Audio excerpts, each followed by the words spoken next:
Please rise and join in the Pledge of Allegiance. I pledge allegiance to the flag of the United States of America and to the republic for which it stands, one nation, under God, indivisible, with liberty and justice for all. Good morning, everyone. Morning.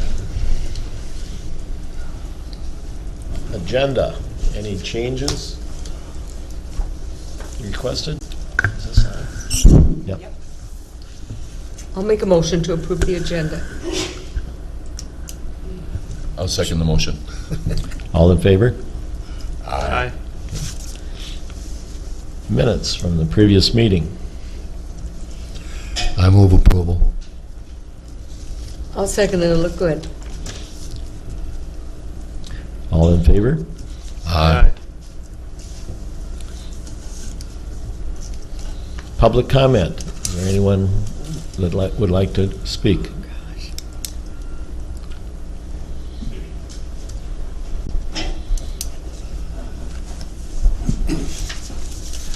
Brian Van Gorp, Yucatan Township.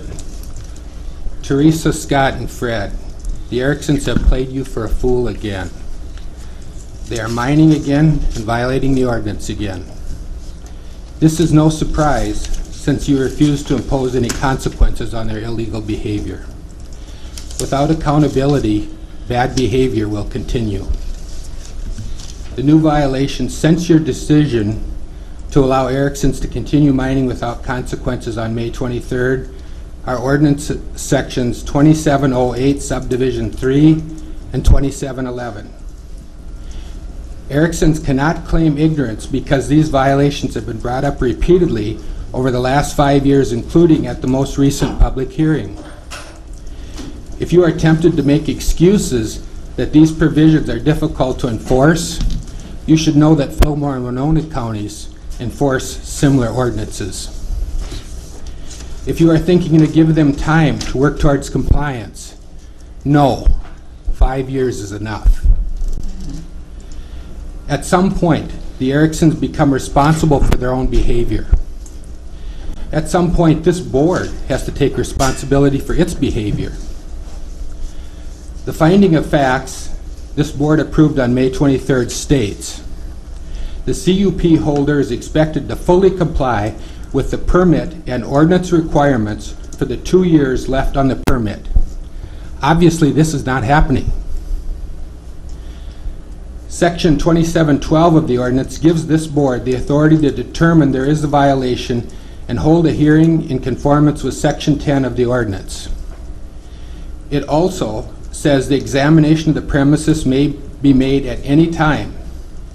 This provision would allow a review of the entire history and all violations of the Erickson CUP, along with the history of intimidation and retaliation. In addition, Section 10-1001, Subdivision 5, allows the county board or any member thereof to institute appropriate actions or proceedings to prevent or restrain such violations. In this case, the violations are so extensive and continuous that termination is the only appropriate action. Will you do the right thing now that leniency with these offenders has proven to be a mistake? You are probably aware that several other issues around failure of enforcement of the ordinance will be brought to the county and possibly the courts, depending on how the county handles its responsibility. It is time for you to take a proactive stand in favor of the rule of law in Houston County. This board needs to pass a resolution directing the zoning administrator and county attorney to enforce the entire ordinance beginning immediately without exception. Why are we willing to endure this for over 5 years? We believe in the rule of law and democracy, and we think these values are worth fighting for. We intend to continue until this county government lives up to these values. Thank you. Okay, question, Brent. What exact violations are going on right now? They're they do not have signage at the ingress and egress. And this, as you know, is a dangerous location. It's on a curve on a major state highway and a scenic byway. And Fillmore County and Winona County on their highways do put up signage, and if it's a mine that is not active continuously, then the signage is temporary. It's taken down and put up when trucks are exiting and entering. And they are not they do not have a bond. And do not say that the bond has been set at 0, because it hasn't. It's not been dealt with. Not dealing with it is not the same as setting it at 0. And I think there's no other mines in this county that are bonded either. But several mines have offered to do that, and some of them for a couple of years now, and this was going to be looked at a year and a half ago, and nothing's happened. And the thing is with this county that nothing happens until we force it to happen. And we're sick of it. Step up to the plate here, people. So those are the 2 violations right now. Yes, since the most recent ruling. Anybody else have any questions? No, those were my questions. Okay. Just as an aside, I spent a little time speaking with Brian this morning, and I also spent a considerable amount of time with Aaron Locker yesterday, and I have a little stretch of some personal things that are going to keep me out of town for a couple of days, but I am going to get back with Aaron, and I will bring something to the board either by the next meeting as far as the county and how we can move forward on this, because in my opinion, either when something is in the county ordinance, either we enforce it or we get it off the books. It doesn't make any sense to have something that you nod, yeah. So we need to do one or the other. Either get on board with enforcement or get it off the books. So, thank you. Thank you. Shirley Johnson. Could I just, Oh, I'm sorry. Shirley, I didn't know we had a second. I wasn't going to speak today. Donna Buckby, Yucatan Township. I just want to remind people that from 5 years ago, we had the EAW.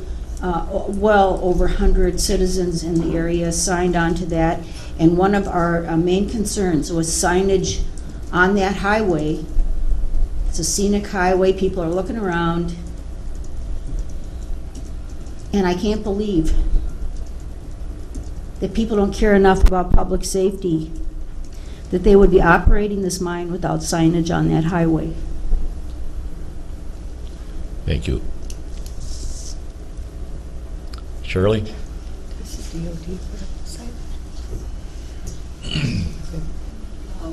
morning. I'd like to introduce our board and a couple of commissioners. Shirley, could you get by the microphone, please? Good morning. Good morning.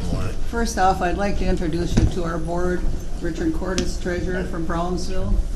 Deborah Ray from Caledonia Heights and area.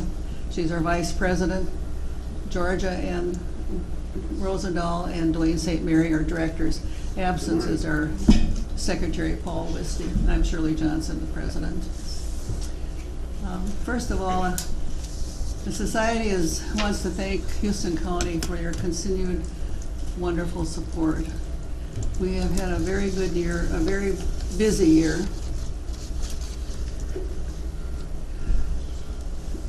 As you know, we are busy with visitors. Last year we had visitors, you probably, if you read your newsletter, we had visitors from, besides Houston County and the immediate area, which comprises a lot of our visitors.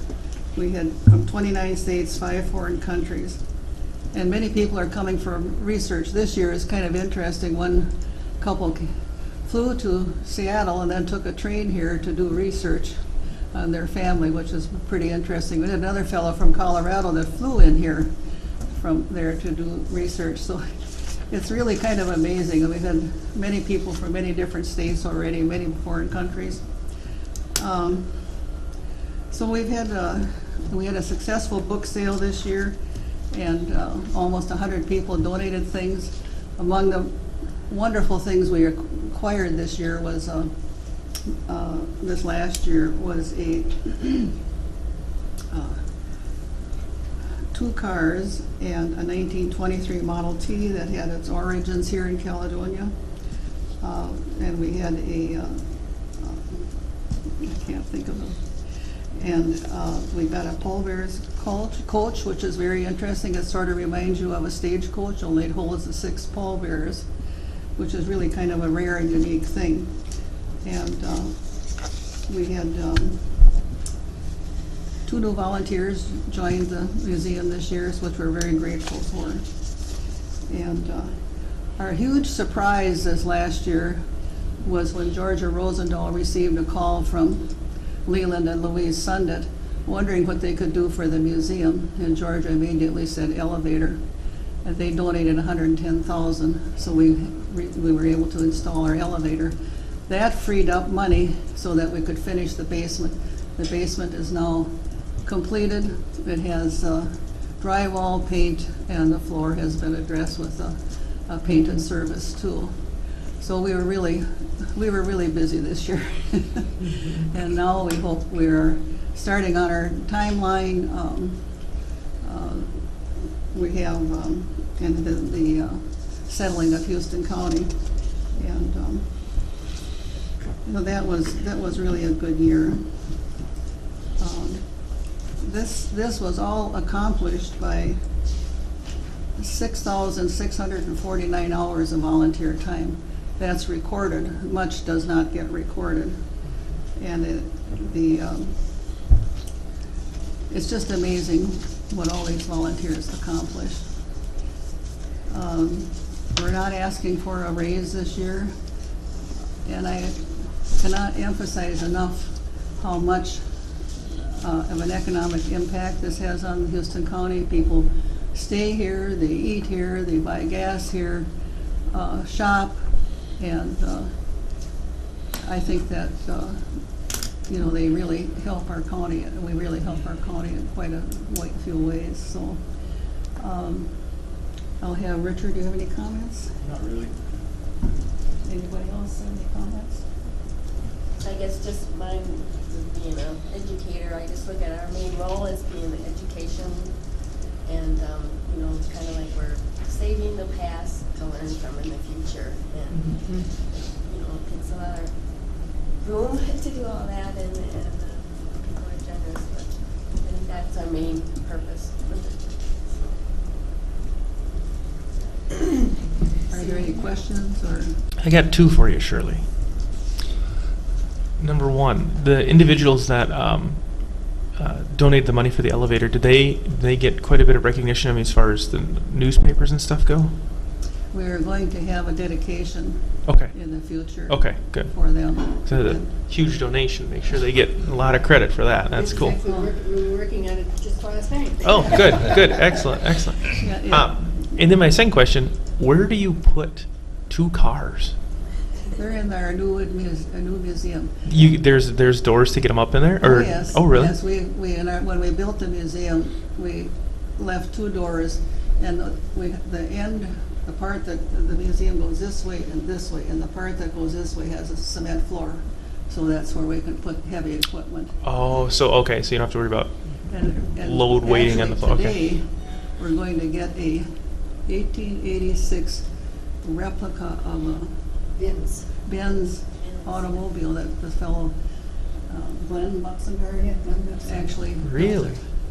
So it's going to be pretty interesting to see that. So we've had many wonderful offers since we have expanded the museum. That was a great idea, and it's hard to believe, but we're out of room already.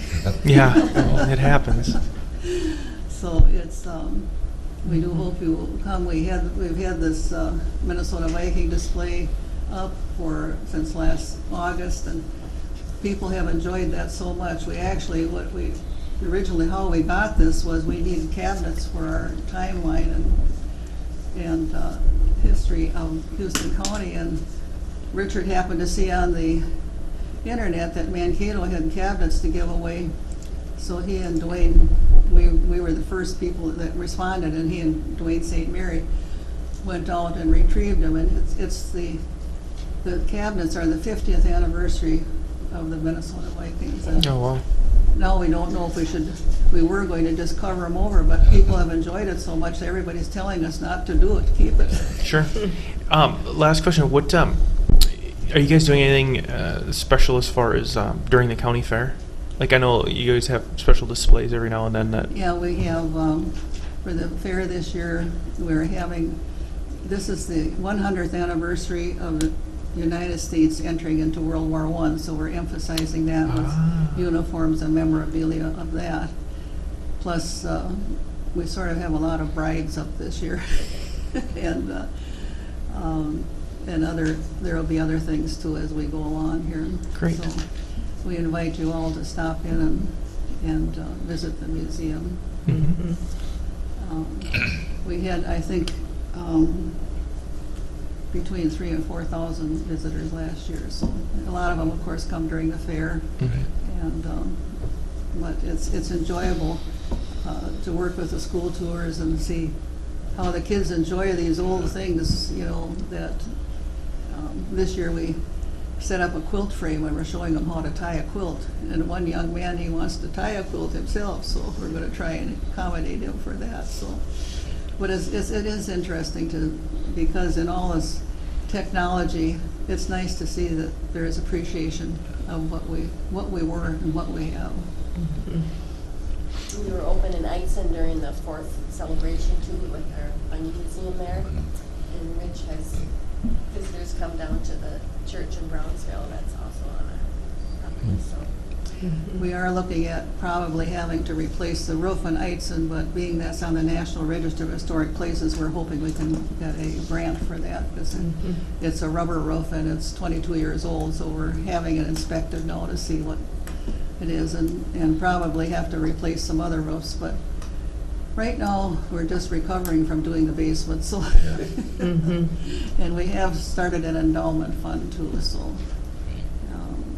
Good idea. We sort of used up what we had in our endowment to finish our building, so. Oh, good idea. But we're so glad that we did it when we did it, because prices were down for materials, and the people, lumber company had the time to do it, and it was, we are so grateful for that new building. We can't believe how we could have existed in the other one. It was sort of claustrophobic.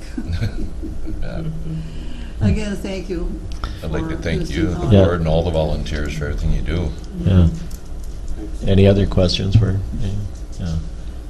But so you've noticed too that they're not very dedicated to this cause.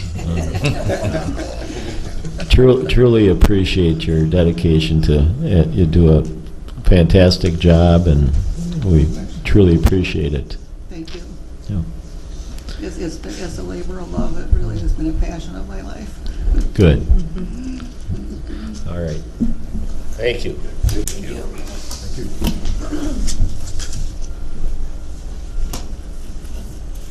I don't see it. Dr. Richard. Yeah, he's got on tonight. What time is it? Yeah, Oh. we need to request. Okay. Action items. Approve claims, human service, and license center disbursements. Everyone had an opportunity to review those. I'll make a motion to approve the claims and disbursements. Second. All in favor?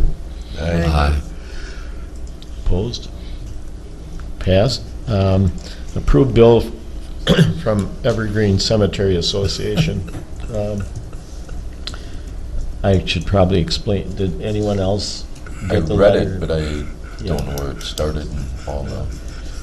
Apparently, this has gone on for some time, as the letter explained, and I don't know if it was a change in their organization, but apparently we weren't receiving invoices for a couple of years. And then the rest of the letter indicated that the $100 a year was not covering the expense of keeping up the cemetery. So what they're asking is to increase that to 500 from 100, and then make up the 3 years that we were supposedly in arrears. Talking with Carol, this apparently has come out of our social service budget in the past, and I don't have any objection to it. I don't know how anyone else feels about it, but Well, there's 100 sites, correct? And those are just being held? I don't understand the whole philosophy behind the sites, They're indigent graves, but they are filled indigent graves. but there probably are some empty too, Should we, for the future. just wonder, do we need to explain what we're talking about? Yeah, probably. well, quite frankly, I'm not familiar with the cemetery other than what I've learned since the letter, but over the years, people who have passed away in the county that had no family or anyone else to pick up the expense of this, of the burial, have been buried in Evergreen, and our social service department has contributed $100 a year for the upkeep. And as I mentioned, apparently no invoices were received for the last 3 years, so that didn't get paid. Plus, they're indicating that $100 does not cover the expense of doing it, so they'd like to increase that 100 to 500 and ask that we also pay the 3 years in arrears. So that's what's before us. This is a very common thing for a county human service department to have to cover. I think we should go for it. It's only like Yes, $800. it's all over, wherever, every county has to, It'd be 800 this year and 500 in right, years hence. out of the human service budget though. Okay, Yeah. I Yeah. thought you were talking 500 per, Year. Per grave? yeah. No. Oh, no. No. No, year. Yeah. Okay. Cemetery. No, Right. It's to mow it and keep it up, I'd start, basically. at 500 a grave, I'd start mowing it, actually. But, okay, any other questions? I'll make a motion that we pay the 3 years of arrears and 500 in the future per year. I would just have one question for Carol. Would you just handle that then, or do we have, They sent a new invoice? did they? They sent a letter requesting. A letter, but not a, Okay, if I can get a copy of what they're requesting and then a copy of what the board approved. Okay. okay. All in favor? Aye. Opposed? Okay, passed. Nothing on the consent agenda. Well, I think our gentleman has just arrived, so why don't we dispense with the... I'm sorry, but I don't think there was a second. I think she's correct. Oh, I'm sorry. Yep. I would second the motion. You would second I it? Okay. Glad you're paying attention. Okay, we'll re-vote. We have a motion and a second. All in favor? Aye. Opposed? Carried. Dr. Richard?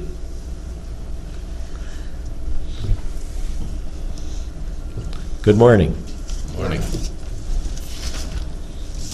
So, my name is Dr. Ross Reichert. I'm your medical examiner, so thank you. Oh, I'm Excuse sorry, me. I mispronounced your name. Oh, what's that? How do you pronounce it? Reichert. Reichert. Yes, Sorry.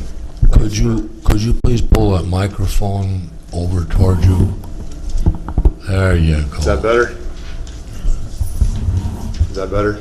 That's getting there. Getting there. All right. I'll speak loudly. So this is obviously our annual report, and so this is summary of our activities in the past year. So the first thing I'd like to start with is the staff. And so I think, for us to really run a successful office, it really requires a whole team of people to manage it. You have myself and my assistant, Dr. Nguyen, Monica Kendall, who's with me today, who's our supervisor of our death investigators. And then the next several individuals you see are the Houston County Death Investigators. And those are the ones that are responding to questions and calls 24/7, 365. So they're the real frontline folks here within Houston County. And so I think I can't speak highly enough of how important, of those individuals and how important they are.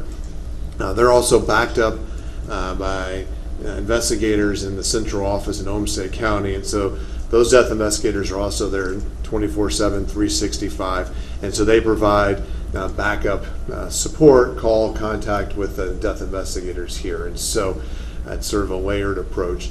The next two lines there, the Office of Decedent Affairs, which is within Mayo Clinic itself, our pathology reporting specialists, which are our secretaries, and our quality personnel are the ones that really provide the sort of administrative support for the office. The quality personnel are the ones that are going through and pulling the data and information that we're reviewing today. So, in other words, it's a whole team of people working to pull this off. So this is a high-level summary, and so you can see at the top the population of the county, the number of cases that are reported to us. So there's a number of statutory required cases that will be reported to us. We much prefer, as we go through these numbers, to have people over-report. We'd rather have someone have a lower threshold to call us, have us investigate it, look into it, and then what we do is called decline jurisdiction, because we say it doesn't, after our investigation determined it doesn't really fall under our authority. So you see that we had 77 cases reported to us. 14 were certified after a post-mortem examination, so that's the number of autopsies we did. The number of deaths certified without post-mortem examination is 7. So you might ask, why is there that discrepancy?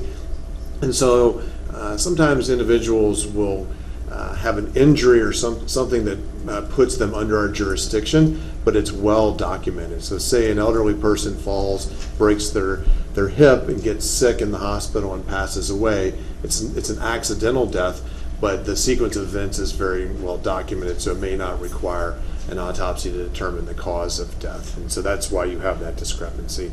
And the number of deaths not certified by our office was 56. So again, those are ones that people reported them to us, we looked into them and said, this doesn't fall under our jurisdiction, and the primary care physician would have been the one that signed the death certificate.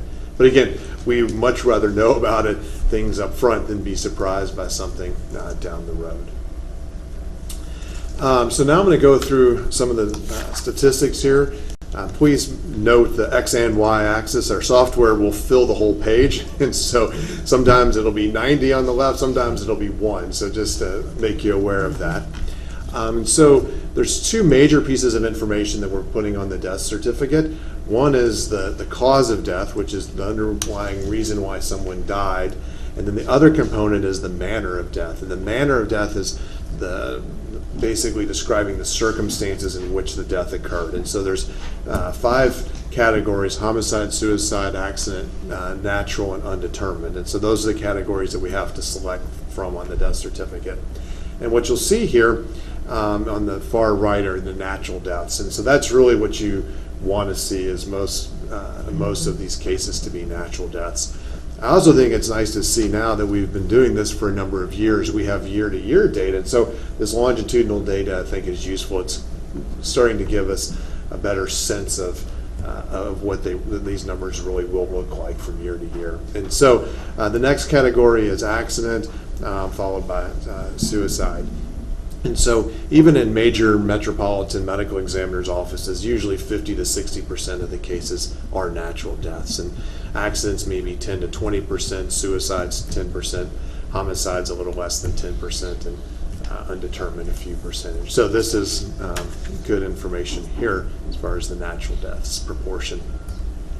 So if we dig into this a little bit more by category, so this is deaths by natural causes, and so you see the the different categories there, and you'll see that heart disease followed by cancer and lung disease are really the leading cause of deaths. And so this data really parallels what you would see nationally and regionally. I will highlight an area of the neurologic deaths. That's sometimes individuals aren't clear what that is, and those are people that are dying from whether they have strokes or they maybe are dying from dementia or complications of their dementia. And so as the population ages, I think we may see the neurologic category rise some. Deaths by unnatural causes, and so this is again breaking it down by the means in which the death occurred, and we'll dig into some of the specifics a little bit more, and you'll see that falls and motor vehicle accidents are what really stand out. And so when we're talking about falls, these are generally individuals that have fallen and they've broken a bone, they're elderly and have other comorbidities or other diseases, and they either break a bone, which results in them getting ill and passing away, or they sometimes will hit their head and they get bleeding on their brain, which is called subdural hemorrhage, and that often results in their death as well. And then the motor vehicle deaths, which we had 0 of last year, fortunately. Accidental deaths by type, so this is one of the manners of death, and so how do the accidental deaths occur? And you'll see the motor vehicles and falls were up there as the 2 leading causes, and then followed by, you'll see poisonings and drugs down there. And so poisoning is basically the public health terminology for essentially drug overdoses, what we're practically talking about. These aren't people that have been poisoned, as some people might think with that terminology. And so we had 1 drug overdose last year, and I'll show a little bit more data on that. This is motor vehicle deaths, and so this has been obviously a major public health area of focus for medical examiners over the years. It's a lot of the types of cases that we're involved in for accidental deaths. There were 0 this year, there were 4 in 2015. So you can see that how they break out by automobile versus motorcycle. Again, year over year, it's nice to see the numbers.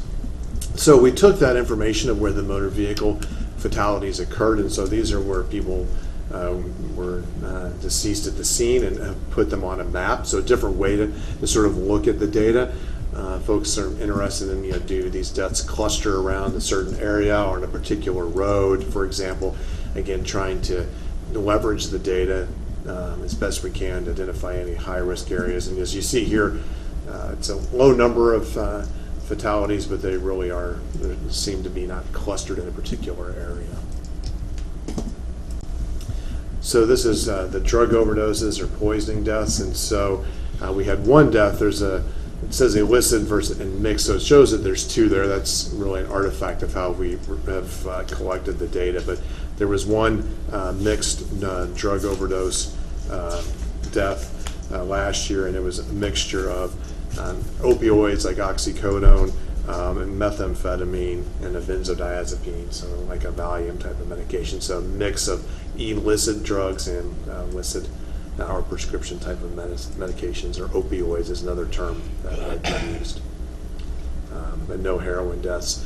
This is the opioids, and so we have 1 last year. This obviously is a huge interest around the country with the opioid epidemic, and so fortunately there was only 1 that had opioids involved last year. This is suicide by means. And last year there was 2 with firearms. Individuals that take their own life use what is typically available to them, and so those are not uncommon. That's the means that are typically commonly used in this part of Minnesota, at least. Deaths by age group. This is really the kind of graph that many places would be envious of, as I think we can all admit. Getting older is a high-risk endeavor, and so, and what you see is that this graph is very much skewed to the right. And so, if you look at graphs, if you felt like going on the CDC website, for example, and looked at the deaths in different regions, you would start to see bumps in younger age groups like 1 to 5 and 18 to 25. And when you see that, that reflects non-natural deaths because those individuals aren't dying of heart disease or cancer or what have you. And so that's when homicides and accidental deaths are starting to peak. And so when you look at a graph like this and see it very much skewed to the older population, it reflects natural deaths. And this is the final slide, and this is just a summary of what we've been up to. We did 58 investigations in 2016. We signed 21 cases. We went to 25 scenes, 12 postmortem examination, and 77 deaths reported to us. And so, so that's basically a summary, and you can see that within the margin, it's pretty relatively consistent from year to year. Any question? A very high-level whirlwind tour of what we've been up to in the past year. Who can report the deaths? You say you get 77 reports. Yep, and so we typically get those from either physicians report it, they can come to us through law enforcement, other health providers are typically the ones that report them to us. We're also involved in hospice deaths. Those people who are on hospice pre-register with the medical examiner's office, and so we're basically doing a review of those deaths as well. When you have an undetermined, is that you did not, an autopsy wasn't performed, and there were no signs of any? No. So usually undetermineds can come at us from two different directions mainly. One is that you do a complete examination, toxicology, everything that you can think of, and you still don't really have a good explanation for why they died. Another way they come to us is perhaps they've been deceased for a while and it's difficult to do the examination. So if you're skeletonized or decomposed, that could be another means in which we can't determine it. Our examination is limited. When you have an opioid death, do you determine the history of getting to that point? So my question, I guess I could explain it better. I'm somewhat befuddled, I guess, by the young people that are having the opioid overdoses, because initially it was, well, people get injured, then they get this prescription, and then after the prescription they're addicted. Well, I can't believe that all these young people are having wisdom teeth pulled or whatever, and it seems to me that they're finding grandma's medicine cabinet open. And I'm just wondering if you do any study of So we do look into, as part of our scene investigation, when we look into what medications are there, what drugs are present at the scene. As far as sometimes that historical information is provided to our investigators when we're at the scene, and sometimes the family and friends will tell us, they started taking these pills because, as you mentioned, they stole them from grandma's, medicine cabinet. And then eventually what happens to many individuals is that it's too expensive and too difficult to get the illicit medications or the prescription medications, and so they switch to illicit drugs such as heroin, or now heroin with fentanyl, or even just fentanyl, and so that's less expensive for the high that they need, or the amount of medication that they would have to take, because as their tolerance is also increasing, and so that's also a factor. And so maybe one pill was adequate before, now it takes 3 for them to feel, quote, normal. Now that takes even more to feel high, and so they're switching to other means to get there. Yeah, it's a real impact. It's had some. That can, in some metropolitan areas in particular, and even some rural areas, the number of deaths to opioids this year has really been unbelievable. Other medical examiners or offices are reporting things like year over year, 10-15% increase in drug overdose deaths the last couple of years. So it's a major issue. So. Anybody else have any questions? Interesting. Great, thank you. Thank you. Thank you. Thank you.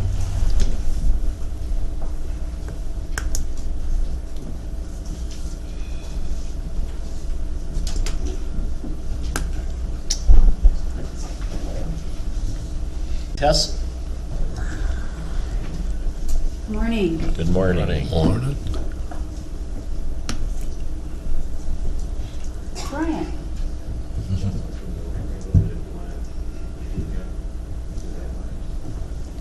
Pardon me? Oh, okay.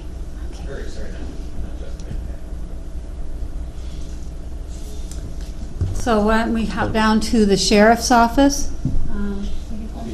Okay.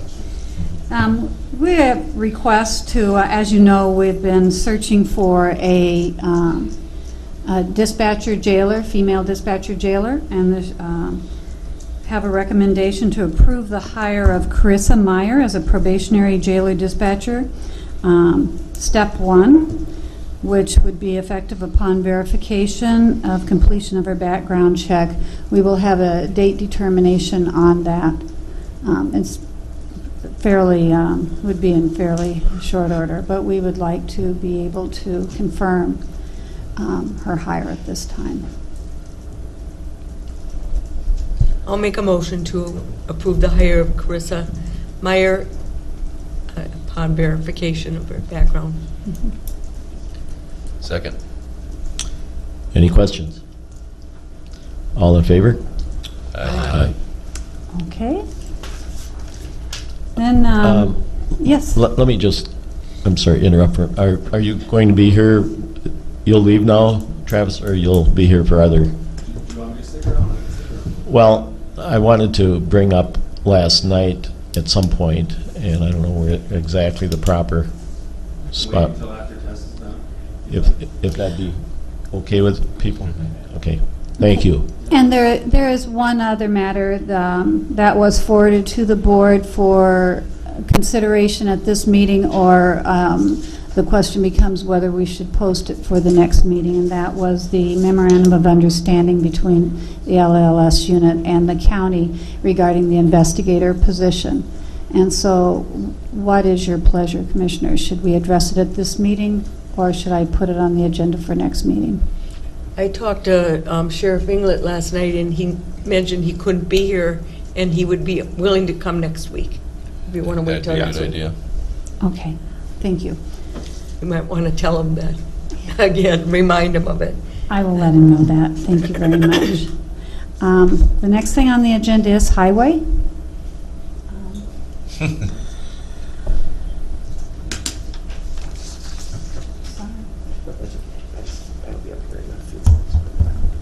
Well, we're waiting for the employee that we are making the recommendation, and that is to approve the appointment of Pat Burns as a probationary foreman at step 3, which is $27.94 per hour, effective July 31, 2017.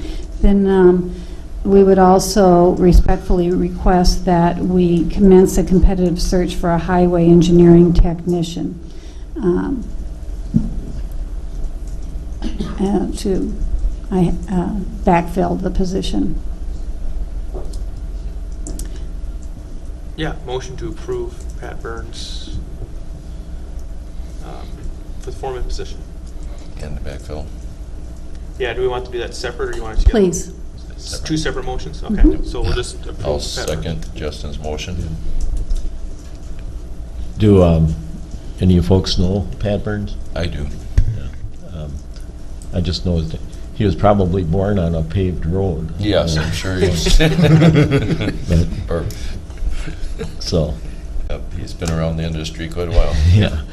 So, any other comments or questions on?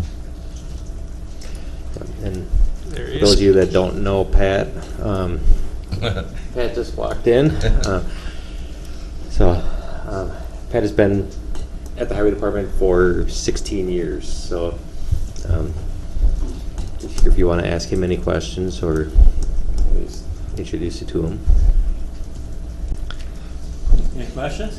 Oh, we just commented that you have been around this type of operation for a little while, and you have a little family history too. Yeah. So. It'll be interesting. I've been on the engineering and construction side, so it'll be fun to try to make it sound. I'm looking forward to it. I think you'll do a great job. Yeah. So did we have a motion to approve? Yep, and a second. Second, all in favor? Aye. Welcome aboard. Thank you. And I'll move that we backfill the technician position. Second. Questions, comments? All in favor? Aye. Opposed? Okay. I would add, thank you for that. I would add that we will be initiating a competitive search for the highway engineering technician. Pat vacates a senior highway engineering technician, so there will be some salary savings there, wage savings. Anything else, Nope. Brian? Congratulations. Thank you. Okay. Thank you, gentlemen. Tess, when would you expect that would be posted for the technician position? Well, this is payroll week, but I can check with Ann to see if we can get the posting out yet this week. Okay, it'll be pretty quick then. Very quickly. And then we usually allow about 3.5, 4 weeks for responses. And we have a presentation to the board. I know the individuals here. Let me check and see if he's in the hallway. Okay, and that is Ryan Smith from Schneider Corporation. And it's a GIS presentation. Carol's going to look.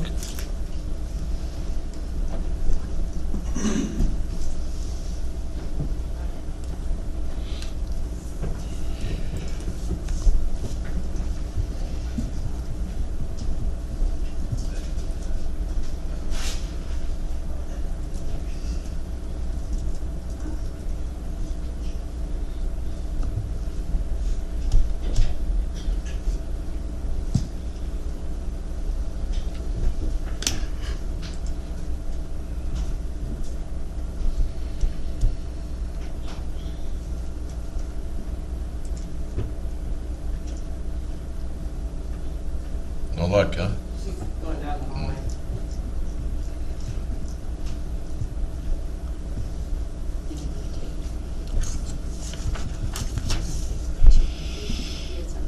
Yeah, maybe Travis, why don't you come up?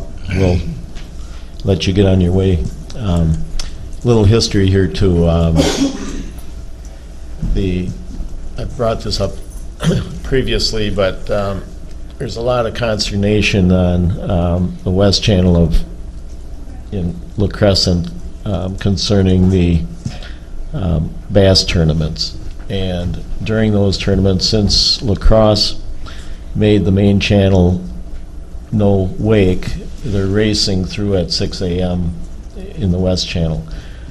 The La Crosse side of the West Channel is not developed. The west side is very nicely developed. Expensive homes, expensive boats, expensive docks, and a potential safety issue with people trying to launch a canoe or a kayak, or now the paddle boards are becoming popular. If you're on a paddleboard and a guy goes by 50 miles an hour on a bass boat, you face some potential danger. So it's a complicated issue, simply stated because there's two states, 2 counties, 2 cities, Fish and Wildlife, DNR, Harbor Commission, et cetera, et cetera. So there was a city council meeting last night that Teresa was there and I was there. They had a number of people from Shore Acres speaking. They had a petition presented. Travis and the sheriff were there. The chief of police from La Crescent was there. And they all discussed the difficulty in doing something that would solve the problem. The biggest issue, or what would probably do most toward making it better, would be if La Crosse would remove their no wake. It doesn't sound like that's probably going to happen. I've contacted the mayor. His administrative assistant got back to me with not much of a helpful bit of information. I'm awaiting a phone call from the council person who represents that area, which I have not received yet. But so at the end of the meeting, it was pretty much decided that the best route would be to do what we can do from our side of the issue. And so we're going to request that Travis or the department move forward with creating a no wake on the Minnesota side. Again, it's not a fix-all because it's not an exact 50-50 split down there. It's kind of a wavy line. Yeah, it's not exact at all, and I mean, if you're out there, it's pretty tough to know exactly where the state line is unless you have a GPS up and you have the state line right on it, and who's to say that's exactly right? So I agree. I don't think that the no-wake zone is going to fix everything, and I mean, it's not even a guarantee that it'll happen, but we're going to start looking into it, and we're going to, you know, we were overwhelmed with the number of people that showed up last night, you know, in support of doing something. So it's definitely something that we need to entertain and look into, and sounds like that might be the best option. And I should mention, I truly appreciate Sheriff Inglet and Travis' involvement. They 6 a.m. Saturday morning, they were sitting out there in the county boat. Well, that was the sheriff. The sheriff's put a lot of time into this issue, so yeah. I was at home in bed. Oh, okay. Well, here, just take credit when you can. Yeah. He was dreaming about this. Yeah, that's right. But the chief of police was there with the sheriff. Yeah. And Chief Stavanaugh and Sheriff Engel were out there at 6 a.m. and they witnessed it. And to be completely honest, they took video of it. And there was actually no boat traffic that they observed that was extremely reckless. And they were all on the east side of the channel in Wisconsin. So the tough thing is if a boat goes by at, I don't know, let's just make it extreme, 75 miles an hour over in Wisconsin, and it's throwing wake over into Minnesota, even if it's a no-wake zone in Minnesota, there's nothing we can do to enforce it. Mm-hmm. The action is occurring in Wisconsin. So unless Wisconsin would draft an ordinance, a no-wake ordinance, there's really nothing we can do unless you can determine that specific wake crashed into the shore and created damage, which you'd have to prove beyond a reasonable doubt that it was that boat and that wake that caused that damage. I mean, it's nearly impossible. So we're just trying to remedy something, and a potential no-wake zone it'd be very tough to enforce, and the residents of Shore Acres know that. However, the consensus last night was, even if not everybody obeys it and we're not out there to enforce it, we're hoping that at least it brings awareness, and that hopefully a majority of the boaters will be courteous and obey it. I mean, just like traffic laws. Most people obey traffic laws. Even if there's not a state trooper or a deputy or an officer sitting right there, most people are obeying it. So that's kind of what the consensus was last night, even though I do believe that the true answer would be to have La Crosse either lift their no-wake zone or remedy it somehow around the bass tournaments or the high peak hours, whatever it may be. I mean, what was it, a mile and a half or 1.2 miles of no wake? No wake, yeah. And it takes 20-some minutes at no wake speed to get from the north side to the south side. Well, I mean, you could see why the bass fishermen are trying to avoid that. Right. I mean, there's big payouts on those tournaments. They want to get from point A to point B pretty fast. So there's two sides to every story. Well, the bass are only hungry that few minutes. Right off your dock, right? Yeah. But the reason the no wake was created to begin with was there were plans in La Crosse to put transient docks along there, which has never happened. So unless somebody still thinks that's going to happen, I would see no reason why they wouldn't. But so I'll continue to pursue it with the city of La Crosse, but that may be fruitless too. But we will see. But yeah. Again, appreciate, if you move forward on this. Yeah, well, like I said, there's no guarantee that it'll happen, but it's something that we're going to entertain, and hopefully we can find some sort of resolution to help out the people of Shore Acres. Okay, thank you very much. It seems like there's some sort of state statute too that applies to no-wake zones, doesn't it? Within the 150? I think that was misinformation last night. I was wondering about that too. We don't have a county ordinance right now. No. And each no-wake zone needs to be approved by the DNR. Yeah. So, even if we draft it up and we present it to DNR, it's not even a guarantee that they're gonna even approve it. Okay. So that's why I'm saying there's nothing guaranteed, but we're gonna look into it, we're gonna do our best to figure something out. Sounds good. All right? Thank you. Thanks, Dennis. Okay, Tess?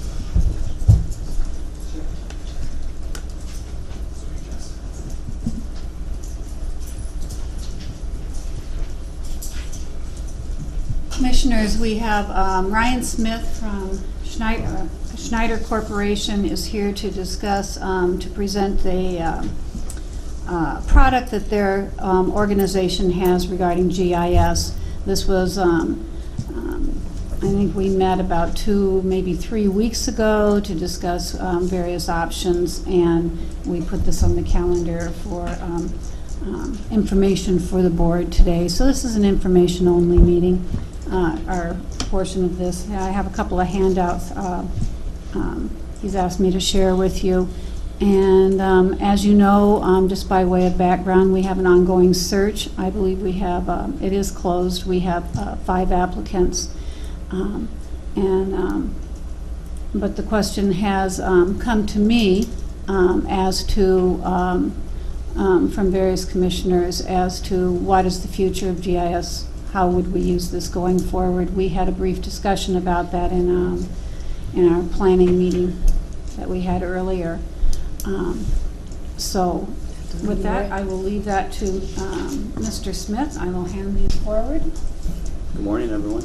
Morning. Good morning. Would you like, To speak. I was going to say, would you like me to speak into the mic? Does this one work too? Yeah. Okay. Live. I want to make sure everything's recorded. Good morning, Board Commissioners. I wanted to first thank Shar and also Commissioner Arnold. They took the time last week to sit in on my wonderful presentation to the department heads.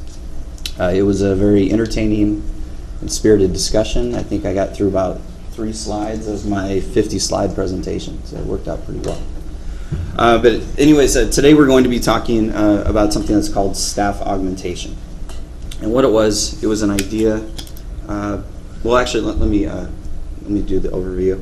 I'm going to talk a little bit about the background as I start to talk about what is staff augmentation, some success stories, and then also ultimately why I'm here. You want to know how much, and we'll get to that as well. Okay, so a little bit on the background of it.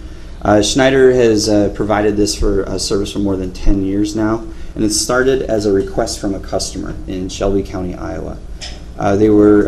They had GIS. They've probably had GIS now for about 20 years. Shelby County is located on the west side of Iowa, kind of close to Omaha.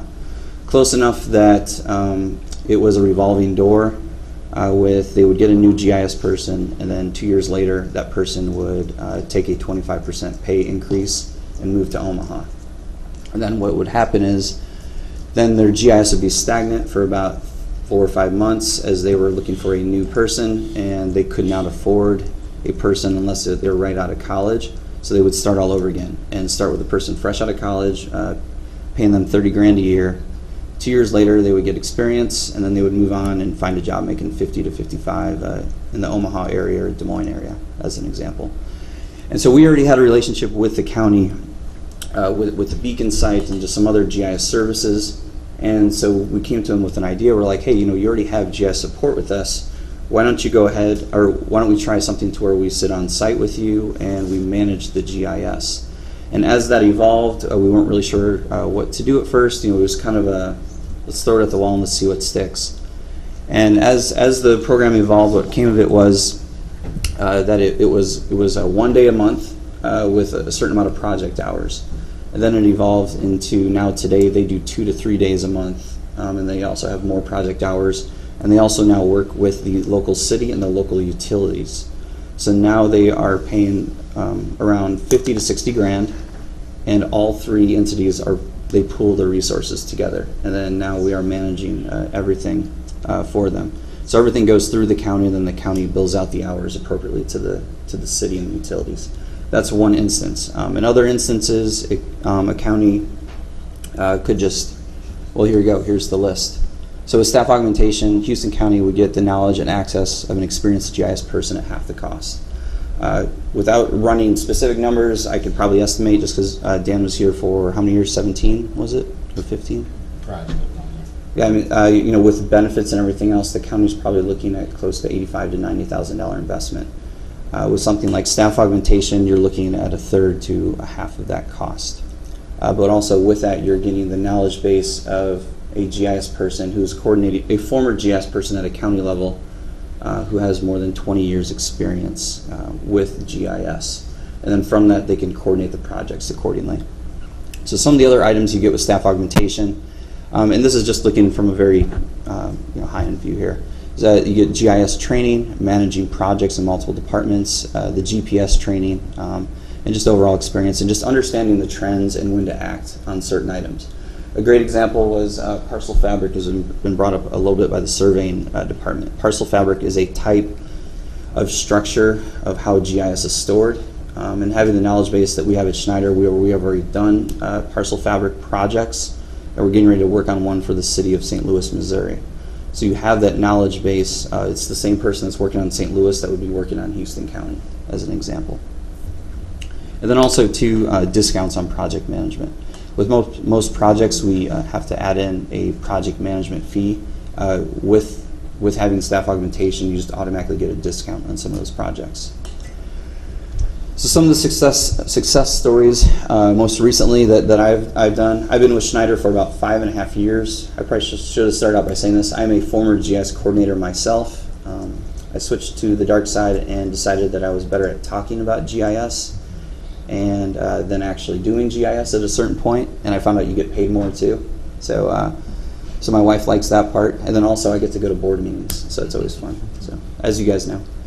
But anyways, Shelby County, as we talked about, they're roughly around 24 on-site days a year now, and they have a smaller budget. They run one of the most lean budgets in all of the counties in Iowa, overall from a county level.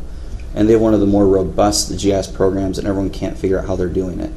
And plain and simple, it's because they have 15, 20 years experience behind them as they're working on everything.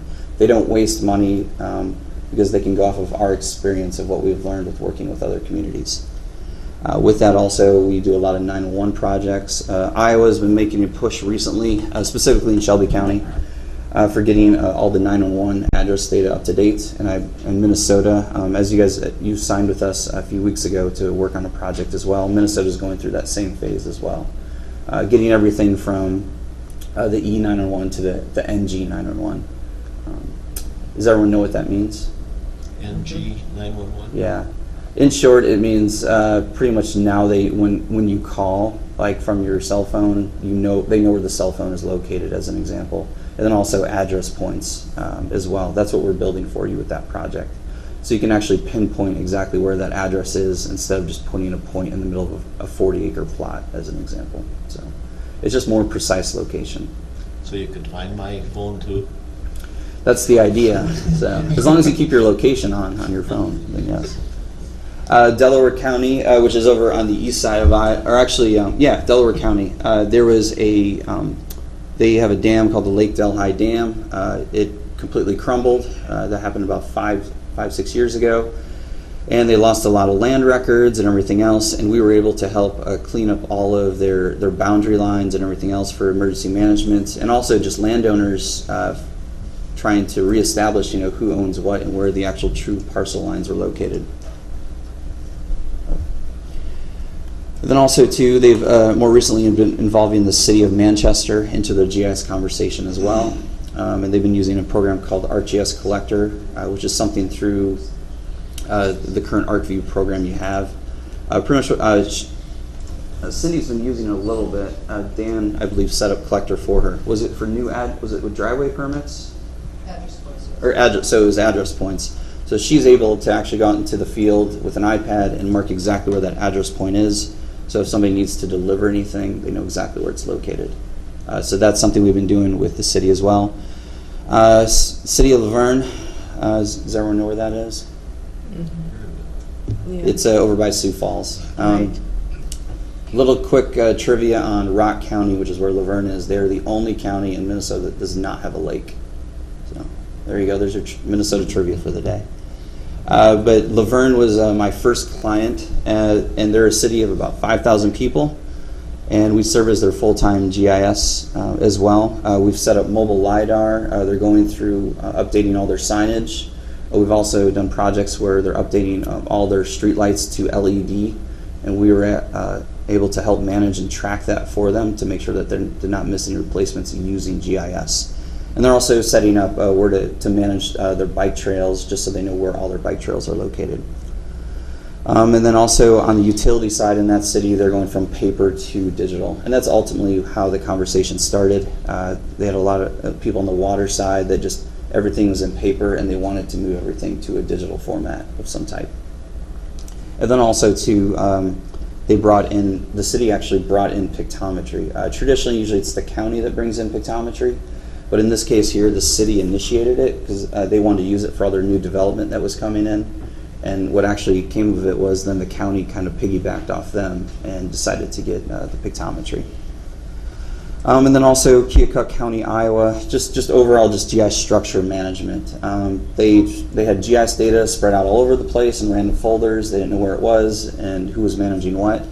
And the first thing we did was we came in and we just updated everything for them, just set up a better structure for them. No different than your IT person, setting up users and emails and everything else, and just having a better structure. Okay, pricing. Staff augmentation is what I've presented to Tess and to the board is staff augmentation is $33,600 a year, and I just put in comparison just for comparison's sake, what you would expect to probably invest in if you were hiring a new GIS person. And just below there, I put a few notes in there last night. Just access to multi-experienced GIS personnel, as stated before. And overall, just help setting priorities for the county on where do you want your GIS to go. What I always say is what's your GIS utopia? What do you want to get out of GIS? Are you still in learning mode where you just need to still learn about what you want to do, or what is the ultimate end game with it? Do you want to use it to just update all of your assets at the county level or even locally at the city level? Or emergency management, floodplain management? Do you need to update zoning? How do you want to use it? And then also, as I was saying before, our staff aug person, our lead, he's a former GIS coordinator from Bay County, Florida. So he has a lot of experience with 911 and emergency management. He came back to Iowa. He's from Clear Lake, Iowa originally. Him and his wife had a few kids, and they found it better to raise their kids in northern Iowa versus Bay County, Florida. So, any questions so far? Yes, Commissioner Miller. When you for that 33, yes, there's got to be some limits to what they would expect to get from you. How is that calculated? And I mean, like, we have various departments that use GIS now. Yep. And I'm not knowledgeable enough to know if this one uses this much, this one, etc. However, if we were to contract with you and one began loading you with a ton of stuff to do, we could run out of the 33,000 without the other departments being satisfied that they're getting what they need. That's a very good question. It's a common question too, which is, so it's two things. We produce a report for you, the board, after every single visit. And it outlines how many hours are being used in each department or for what projects are being done. So then you know what you're getting out of it.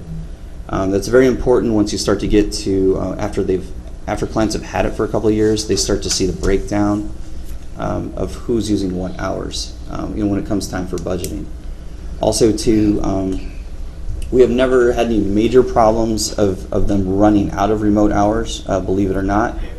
We're pretty flexible on those, and what I mean by that is we're not going to all of a sudden contact you and say, hey, you're at 143 hours, we're just going to stop working. With us managing those hours and you getting those monthly updates, you know exactly where those hours are being used and who's using them. And then also too, I highly recommend that you just choose one point of contact at the county level. We find that to be better as opposed to, it always happens, I mean, there's always going to be random one-off questions that are going to be called to us directly and asked, but we always recommend that you pick one person to pick. And so like those 10 departments or however many departments you have filters to that one person. Because that would be my next question or comment, would be like, I'd like someone to sort, you know, like, Yep. this is GIS, this doesn't have to be GIS. Correct. So trying to think how to comment on that. Well, you know, I don't want to pay for your company to do something that our department could do without pushing it on to GIS. Oh, okay, that's okay. Well, we're never going to do anything without the county giving us the green light, and especially honestly, the first month or two, it's a lot of just, it's us going department to department and interviewing each department and saying, okay, what did Dan used to do for you? Okay, how can we help in continuing that service that was expected of Dan in this example here? And then also too, maybe there's a way that we can help clean that up, and maybe we can fast track some of that workflow. A great example would be is if you're having a question on the legal description. That's something that we can send to, that wouldn't get sent directly to Jeff, who's our staff aug lead, but he would be able to send it to one of our specialists in Indianapolis right then and there that day while he's still managing other projects. And then that, in that case there, I mean, that could be a 15 to 20 minute, just look at it and analyze and get the answer. And so as I'm starting to kind of ramble a little bit, what I'm getting at is the beautiful thing about staff augmentation is that it is very different for each client that uses it. That's why I wanted to point out how there's different counties that use it. You have highway departments that are more involved with GIS, or you might have a zoning director that's more involved, planning and zoning that's more involved with GIS. It just depends. Every county is a little bit different on who does what. Or if Cindy or Shar buys a new GPS unit to go out and do something, they can, if they need to get a couple hours worth of training, they can do that the next time they come visit. So if you want them to sweep out the shop for you, you can do that as well. I wouldn't recommend it, but it'd be a very expensive custodian, but yeah.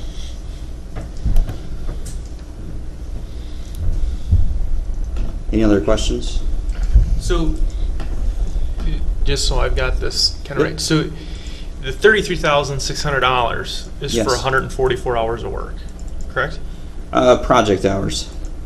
I don't like to equate it to a 40-hour work week, if that makes sense.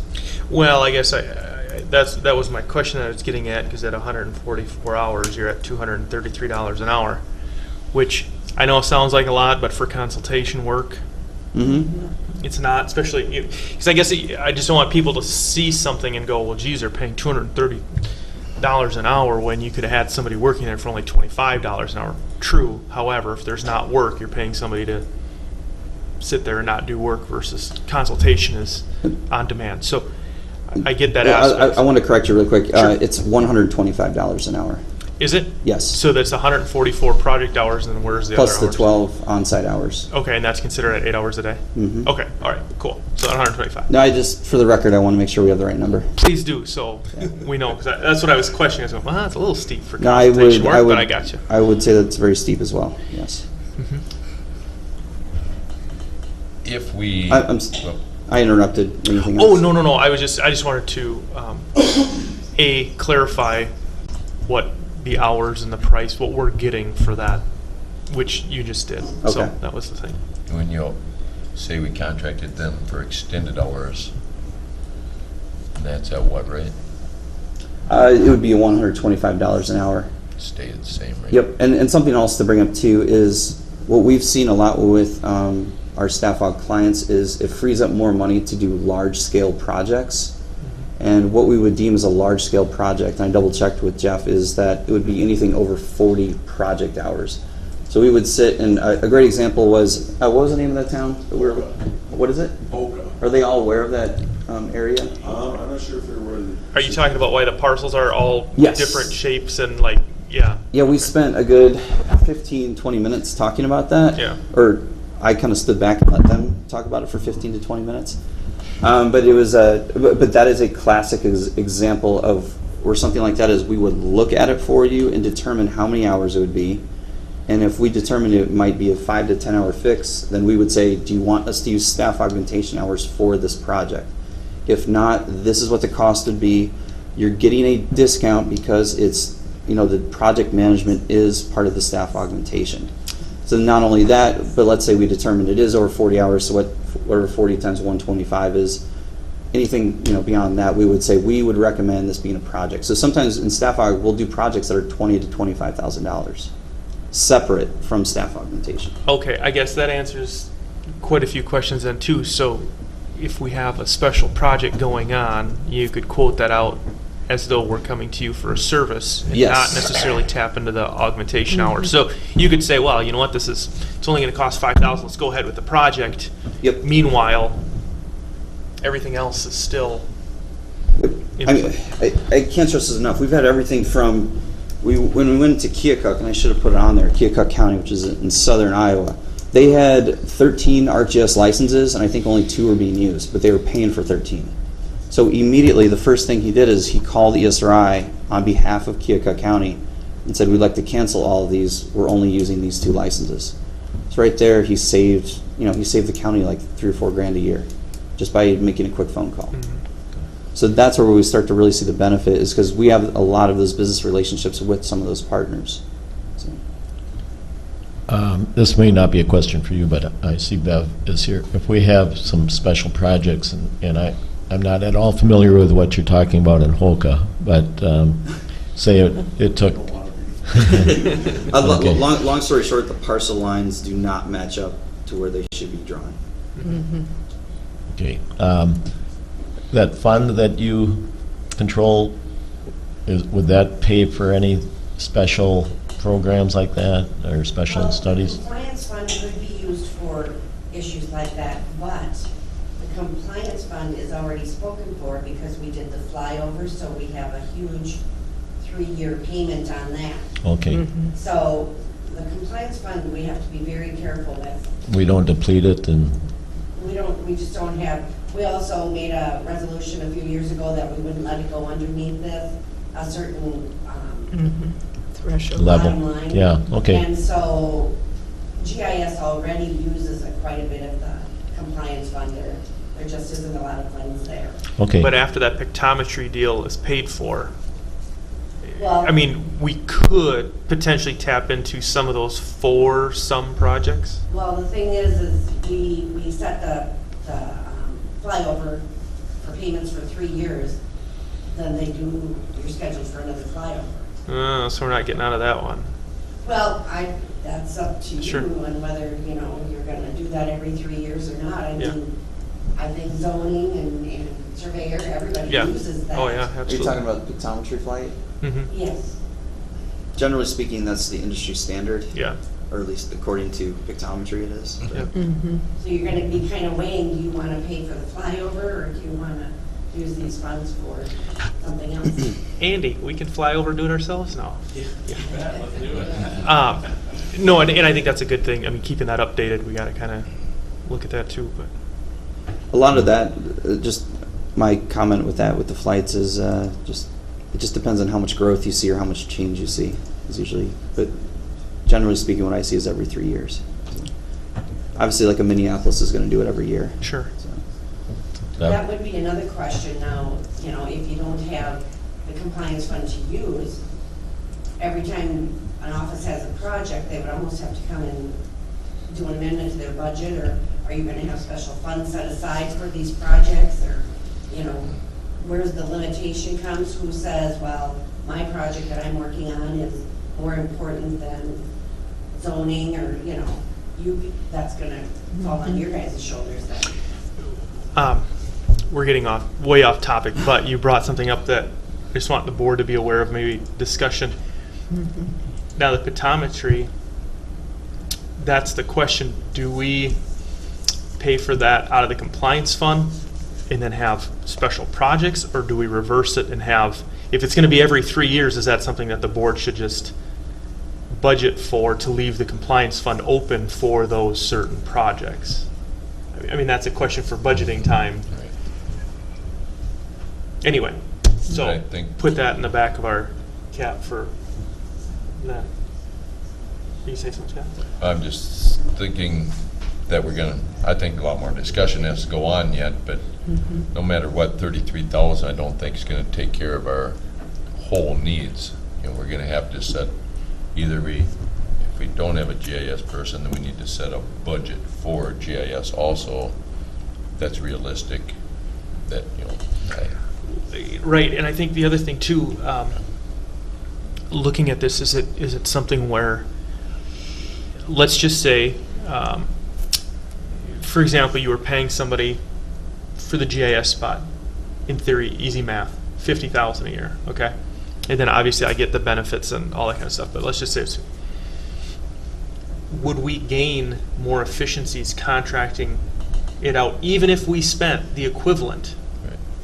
Would we gain more efficiencies because we'd have more staff available to get more projects done? I guess would be that, right? Is kind of what you're getting at. I mean, even if. However we do it, 33,000 I know is not going to cover all of our GIS needs. We would have to go and we would have to set a budget of what we believe would cover our needs, at least in a trial period. Sure. And I wanted to get to that, a trial period, or really, what is the contract language? The contract language that I have laid out is it's a 3-year deal, $33,600 a year. It's prorated to December 31st of this year. But the beautiful thing about it is there's no discounts involved. That's just what it is, meaning that you can, as long as you give us 30 days notice, you can flip the switch. The reason why I say that, and it sounds weird to say that, but I need to make sure and stress that is we have some counties that have had us for 1 year, and then they're like, oh, we really like it, let's do it another year. And next thing you know, now they're doing it for 5 or 6 years. We have some that did 3 6-month contracts, and then they just signed a 3-year deal with us. So it's we're very flexible on that, and something that needs to be pointed out too, as I was even saying to Aaron when I was talking about something else the other day, is Beacon has been in Houston County for much longer than I've been employed. So there's absolutely no incentive for us to screw this project up. Yeah, no, I think it's more, what do we need as a county? I think everybody's happy with. And the other thing too is if you just do it for 1 year and you come back to me in a year in a similar setting and you say, hey, we're ready, I think, to hire a GIS specialist, a GIS technician, whatever it might be. We even help you out with hiring a GIS person. What we'll do is we'll even do the job posting, and we usually whittle it down to 2 or 3 people, and then we say, okay, board, please pick from these 3 people. So you're not having to deal with just 200 resumes and trying to filter everything out. We do the phone interviews and everything. So that's what I'm getting at. It's like this is a nice. You can view this as a bridge, or you can view this as we're helping you tread water while you decide what you want to do for the long term with Houston County. I guess I don't quite understand the 3-year contract. Is that to lock in the price? Because if plain and simple. Otherwise, we can get out of it. Oh. Yep. And it clearly states that in the contract. I should actually correct myself. It might say 45 days notice, just to be safe. But there's an out clause. Oh, yeah, absolutely. Yep. Okay. The only time where that becomes sticky is if there's a discount that's given on a project and you decide to get out of the contract prior to that, you owe for the discount that was given. But in this case, there's no discount.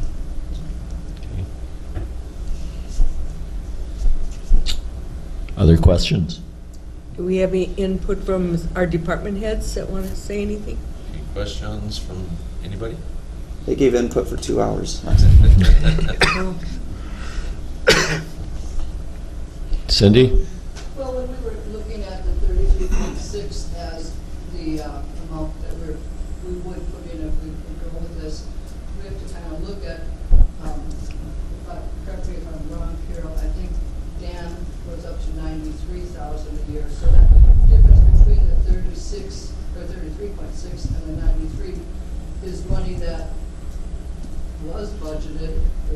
year not being used. And I think when we looked at that, the remaining amount that has not been used in that budget would pay for 1 full year of this program.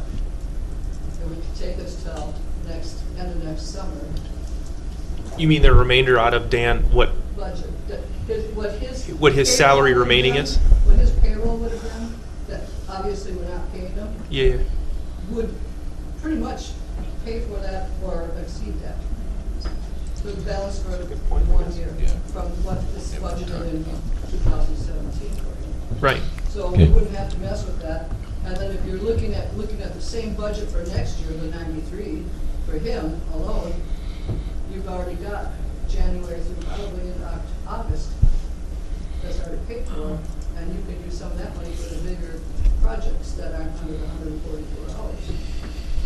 I think before we get too far, I'd like to have one more meeting like we had where we can all sit down and everybody get their ideas out one more time.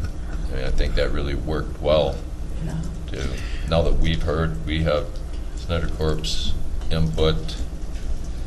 I guess I'd like to ask Sam's opinion on, we had 2 commissioners at the meeting with the department heads to kind of comply with the open meeting laws. If we have an informational meeting again, I'd like to be able to attend. Is there a way that we can, I don't want to say skirt the law, but obey the law, but yet... But I thought, isn't that kind of a fine line? Because we do that, like we go to AMC and you sit in conferences and you're not making a decision, it's information only, correct? I asked that question when it came up that there might be 3 commissioners at that meeting, and Sam answered it at that time, that it's strictly an informational meeting. We weren't making any decisions, so it was okay. If you want to elaborate on that. Well, that's accurate. I know it's been done in the past, sort of done suspender approach, is that if you have the time, you would notice those meetings. Even though you don't have to keep notes or records of it. If you have the ability to do it, you can go ahead and notice those meetings. The public, I suppose, could attend if they wish. But usually that's what you're looking for is like Commissioner Zemianski says, if it's an informational one, we go to MCAA or something like that, or AMC, that would be the issue. And I know we've had committees in the past where that committee doesn't have the authority to bind the board or make any decision. They just come back to the board and provide information for the board to make a decision. The closer you're getting to ceding your authority, that's the closer you're getting to having a problem. Okay. Scott, would you look at Ryan being at that meeting? Sure. I mean, would you be willing to do that again, or is that? I think we really I've been have to Houston County more times ever. In my, yes, I would accept an invitation as long as it fits with the schedule. Yeah. Okay. I think if you could be there would be great. Otherwise, I think most of the department heads have talked to you pretty much at length. Yeah, we probably could get our questions answered in that manner rather than just wondering if people felt you should be there, whether you'd be available or not. Okay. One last quick question that you could probably answer. At the last meeting, was it brought up going forward? Is this something where, say, the initial contract will be taken out of what fund? I mean, is it going to be kind of like a general fund it's getting taken out of, and then each department would pay back their usage, or is it just a general? That's what we have to discuss. Is that kind of what we'd kind of discussed was you're going to have a GIS fund. Okay. And then you're going to have somebody in charge of the GIS fund. Gotcha. That makes sense. And because it's going to take some coordination of where and how to use the hours if we go this route. I just to add to that, we and upon the board's request, if you ever need any more detail about specific projects, we'll always provide that for you. Okay. But we keep it very general for the report, and And I'll stay after too. I can show you an example of what one of those looks like. But Now, the day that we had these meetings, it was a 2-hour meeting earlier with department heads and Ryan. oh, prior to my meeting? No. Oh, No. The 2-hour meeting, the first one. Oh, okay. Okay, and I was the only board member at that one. And then Scott was at the second one that we had. And based on the discussion in that first meeting, I would not recommend that this board do anything today about this. There's a fair amount of discomfort in some areas about this proposal, and I think the board needs to hear more of that than they've heard at this point. And just to figure out how it's going to affect people, what people's concerns are, and then we have to evaluate the system and evaluate the situation as a board. I agree with you. I think we need to set up a date with the, And we obviously have some things we've got to sort out, and we'll have to sort those out. I think we should try to get this done as much as possible before the next meeting, because then after that, why, it's 3 weeks from now until the following meeting. So if we can get something sorted out a little bit so we can take some action at the next meeting, it would be nice, because we do have a position that sits there empty, and we do have people who have applied for that job that we've put on hold. We do sort of need to do something. But I don't think we ought to do it at this meeting. Commissioner Arnold, is there a way that I can get the department head's concerns in writing? Can I get that submitted to me? Actually, I was kind of thinking the same thing. I'd like to know, I mean, if Because then I'd like to be able to formally address any concerns that there are. yeah, I guess I would, that was a question that went through my head too. I mean, if department heads have concerns, they email them or whatever, so that, like, if I'm not at the meeting, I'm at least aware of them, or, you know, we can have discussion about it. I don't know if that's something department heads, you know, I mean, just to let us know what, you know, concerns, or if there's not concerns where you're like, hey, this is really good, it'll help us out this way. I mean, just any comments or concerns so that we're aware of them. Yeah, that would be excellent. Yeah. Based on, well, let's see, we don't, we'll have a meeting next week. Yep. I have a commitment in Milwaukee starting tomorrow, and I'd be available Friday if anyone else would, but otherwise I can't meet before the next meeting, and I'd like to be there. Copy is Monday available for you? not for me. Not for you. Not for Teresa? Yeah, Monday would work for me, but what about Friday for anybody else? I could meet Monday at 3 or 2:30. Why don't we do that? Monday at 2:30? Works a lot better for me. Friday's pretty Fred? soon. And we're on Monday at 2:30, right? Works at 3. That work for most departments. Is that 2:30 on Monday? 2:30 or 3. on Monday? And If I don't you're- think it'd be necessary for you to be Okay, here. I will be out of the office next week. Yeah. I'm finally taking No. a family vacation next week. No, the questions I have are for department heads more so than for you, so. You can call my phone, but I'll be on a beach in Florida, so. Don't answer. We can always Make sure your mailbox is full, then you got it made. That's why I have caller ID. Okay, let's, Ryan, does that work for you? we're in agreement, 2:30 Monday? All right. Are we going to then do a announcement or whatever to make this official? Yeah, you need 3 days. Shar, will you put that out? If you want me to, I will. I think I maybe think so. just to cross our T's, right? Yeah, if anybody, Cindy? Is that in room 219? Well, if we're going to be all here and going to post it, maybe it should be in this room. Well, or do we have another room where we can kind of have a roundtable discussion? Roundtable would be nice. You know, like- I will schedule something and let you know. Okay. Like either downstairs in the old commissioner room or CJC Justice Center? basement works very good. Justice Center basement would work. Gives us a little more room. Yeah. Bev, did you have? Yeah, I just got a question for Ryan, maybe, and informational for everybody. When Dan was here, when we had the previous GIS person, Yes. E911 GIS person, he still already contacted Schneider, or Beacon, whatever, when he had a question or a project, right? Correct. Did he get billed separately for that? No. Short answer is no, because the county had support with us, like a basic GIS support package, I believe. So if they would hire another GIS person, they would still have that option?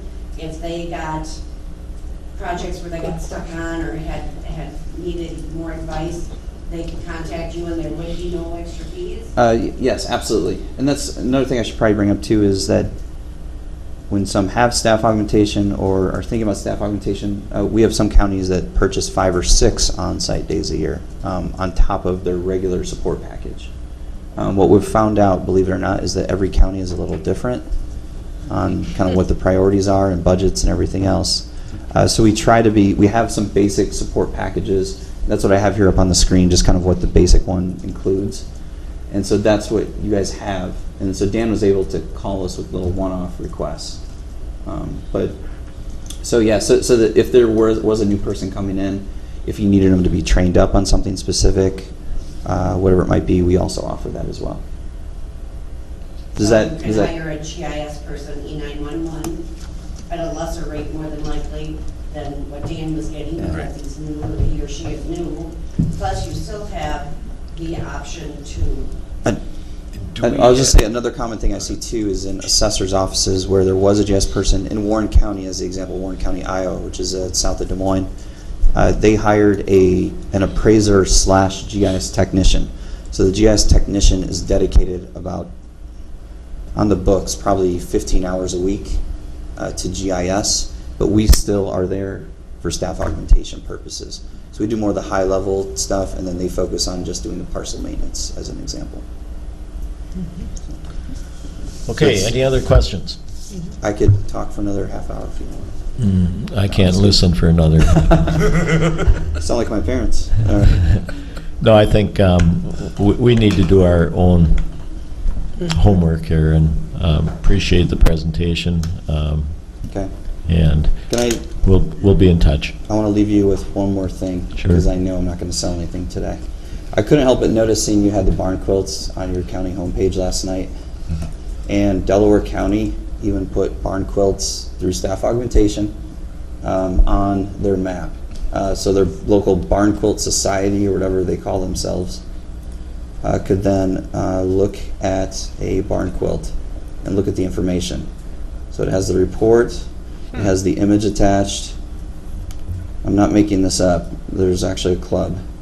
It tells me where it's located, and then using pictometry I could look at it. I know who the owner is and everything else. So there's I have to get my barn quilt talk into each presentation for the record. Well, I think Justin's interested in starting a barn quilt association. So. Well, we've got one on our barn, so I guess we're in. No, but I more or less like to show that, just to show that GIS is not just parcels, it's location with information. This is what I always show at my family reunions when they still think I work for Google Maps and they don't know what I do. So, thank you for your time. Thank you very much.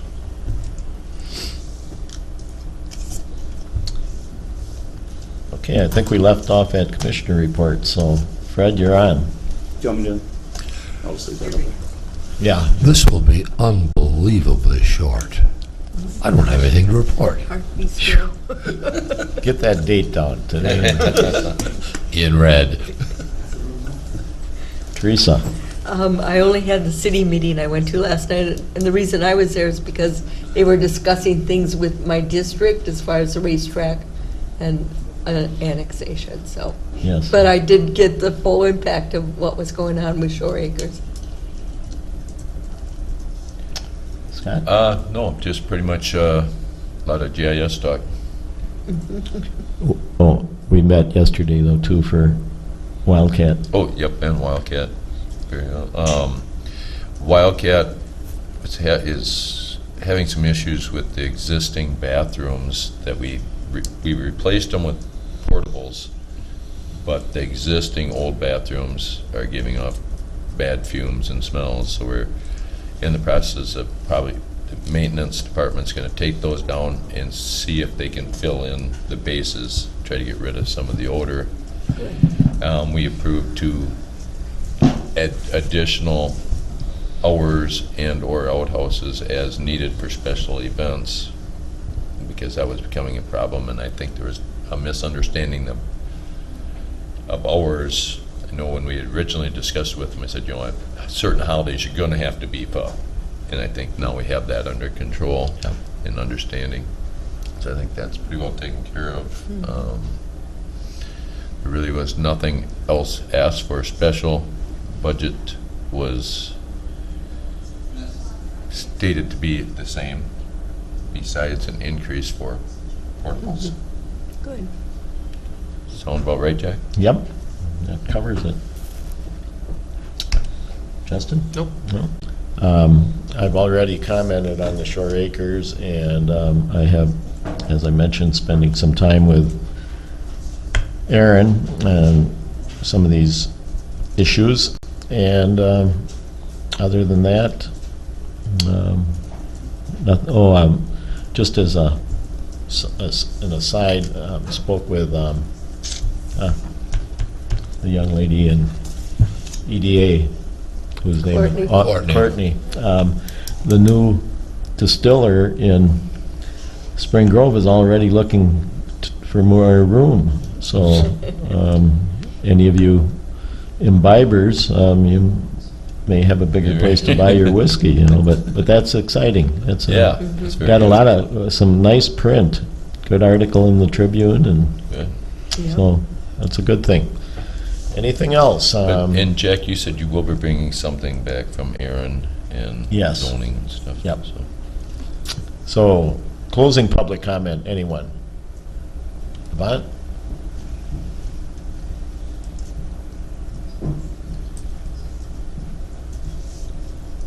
Yvonne Krogstad, Caledonia Township.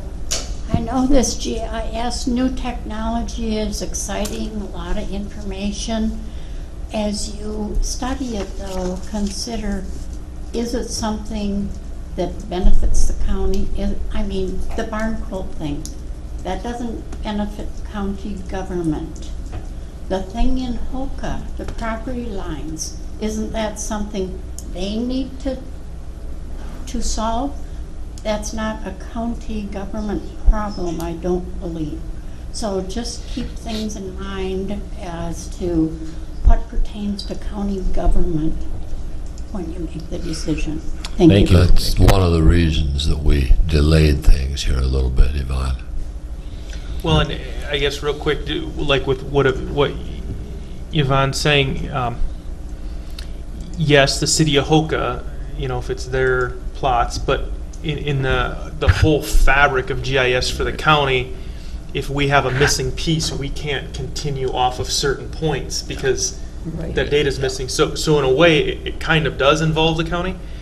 Even for roads projects. Correct, yeah, because then, and that's the problem, like say that parcel's off and we want to do a road project, all of a sudden we don't know where that is.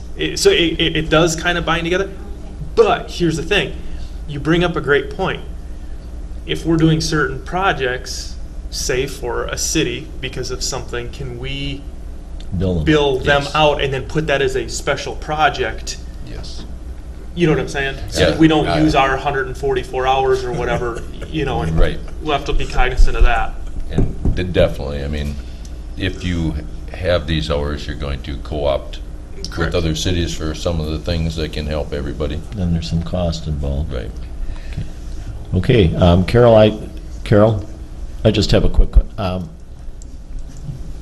I had inquired about using the social service money for the library. Difference? Not as the specific levy, it could be, but we could, it's appropriately paid for out of the general fund. If the county in itself would want to do a fund balance transfer for human services to cover that, then we wouldn't levy for it. Okay. For the difference, you're saying if we appropriate like we do for all the different things, the amount from last year, even though with the increase could come from a transfer from fund balance, is what you're saying? Either way, either Oh. the total amount or Okay, the increase, if you award them an increase. okay. Okay. We have to decide on that too, didn't they say Yeah. by a certain date? Was Yeah, there a but- date there for that, or don't you remember? I'm not sure what you're referring to. Are you talking about the Selco. contract? What the libraries are requesting. Paying for it on human services. Mhm. Okay, that's No, the but- first I've heard of it. Well, she's wondering about a date that they want. We have to let an them know answer. whether we're going to approve their appropriation by a, I guess that's. okay, We've always just approved it in our budget process. okay. Yeah, we don't Okay. have to do it right now. We don't have, okay. But, Part of budget. just to clarify, I guess, I brought it up at the meeting. Almost every library that gave a presentation, in my mind, did a lot of things that social services deals with at some point in time. I mean, they have programs for elderly, they have programs for challenged, they have programs for youth, they have programs for people, learning to read, all these things that might, at some point, alleviate some of the need for later social services, is my thought, but we can discuss that at a later time, so. Just on a side note, I have a brother here from California, and they were driving down from the cities from flying in, and took a picture of the house book library at some park. He said, "This is crazy. In California, you couldn't do this. You would sit out with books in it." He said he took pictures. My friends will never believe this. That Yeah, you can that- actually walk up in a park and get a book out of a little library. He said, the coolest thing I've ever seen. And nobody's destroyed it. Right, right. So. Anything else? I entertain a motion to adjourn. I'll second that motion. I made it, I You guess. made it? Okay. All in favor? Aye. Meeting adjourned.